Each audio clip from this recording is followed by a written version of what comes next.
বিশাল মাঠ জুড়ে ছড়িয়ে আছে শুধুই সবুজের ছোঁয়া। হালকা বাতাসে দুলছে গাছের মাথা, মনে হচ্ছে যেন প্রকৃতির মাথায় গজিয়েছে থোকায় থোকায় রঙিন চুল।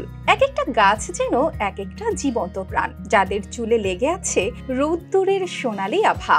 এই সোনালি চুলগুলোই একটু একটু করে রূপ নিচ্ছে ভুট্টার দানায়। প্রকৃতির এই অপরূপ সাজ যেন জানান দিচ্ছে ভুট্টার মৌসুম এসে গেছে। এই দৃশ্য শুধু চোখের সৌন্দর্য নয়, কৃষকের চোখে আশা আর ঘামে করা লাভের গল্প। জয়পুরহাটে এবার ভুট্টার চাষ বেড়েছে আগের চেয়ে অনেক বেশি। কৃষকদের কণ্ঠে শোনা যাচ্ছে আত্মবিশ্বাসের ঝংকার, কারণ এই ফসল শুধু খরচ কমায় না, বাড়ায় উপার্জনও। আমরা যে ভুট্টা ফসলটা যে করেছি, এই ফসলটা ভালো, তবে এই আবাদটা আমরা যা দেখেছি আবাদটা খুব আল্লাহ রহম, যদি ঝড় তুবার না হয় তা আল্লাহ রহম খুবই ভালো হবে এবং আরও 10 জন আমাদের দেখে হয়তো আবাদ করবে।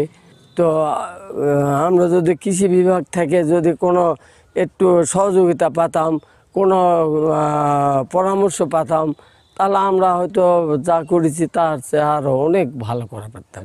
1 বিঘা মাটিতে আবাদ করতে গেলে মনে করেন যে 10 থেকে 12,000 টাকা লাগে।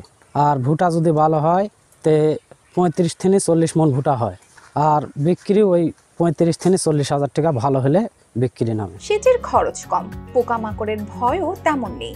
গাছ যেমন বেড়ে ওঠে সহজে, তেমনি 1 বিঘায় ফলন পাওয়া যায় 30 থেকে 40 মণ পর্যন্ত। খরচ পড়ে গড়ে 10 থেকে 12,000 টাকা। আর যদি বাজার দর ভালো থাকে তাহলে আয় হতে পারে 30 থেকে 40,000 টাকা পর্যন্ত। অন্যান্য ফসলের থেকে ভুট্টার খরচ কম, যার জন্য আমরা ভুট্টা লাগাই। আর ভুট্টা বেচে আমরা অনেক লাভবান হই। আর ভুট্টার গাছ যেটা আছে সেলাতে জ্বালানি করা হয়। আর পোলট্রি মুরগির জন্য একের জন্য ভুট্টার চাহিদা একটু বেশি, এই জন্য আমরা ভুট্টা লাগাই। শুধু দানাই নয়, ভুট্টার ছোবড়া আর গাছও বিক্রি হয় জ্বালানি হিসেবে। যেন একটাই ফসল, কিন্তু আয়ের পথ একাধিক। ভুট্টা এখন শুধু মাঠের ফসল না, বরং হয়ে উঠেছে কৃষকের অর্থনীতির নতুন ভরসা।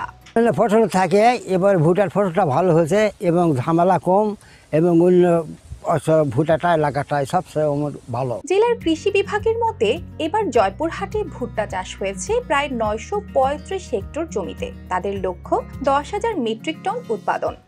জয়পুরহাট জেলা যেহেতু পোলট্রি শিল্পে উন্নত, পোলট্রি শিল্পে ব্যাপক হারে ভুট্টা ব্যবহার করা হয়।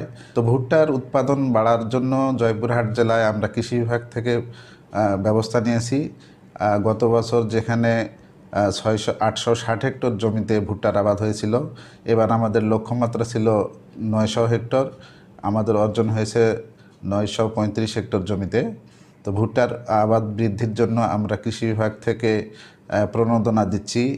এবার প্রায় 300 বিঘা জমিতে 300 জন কৃষককে ভুট্টা উৎপাদনের জন্য প্রণোদনা দেওয়া হয়েছে, যেখানে সার, বীজ, কীটনাশক এগুলো দেওয়া হচ্ছে। ভুট্টা এখন শুধু পোলট্রি কিংবা মাছের খাবার নয়, এটি কৃষকের পরিবারের খাবারের টেবিলে এনে দিচ্ছে নিরাপত্তা। তাদের চোখে এখন শুধু সোনালী ভুট্টা নয়, ভবিষ্যতের সম্ভাবনার আলো। News desk, RTV।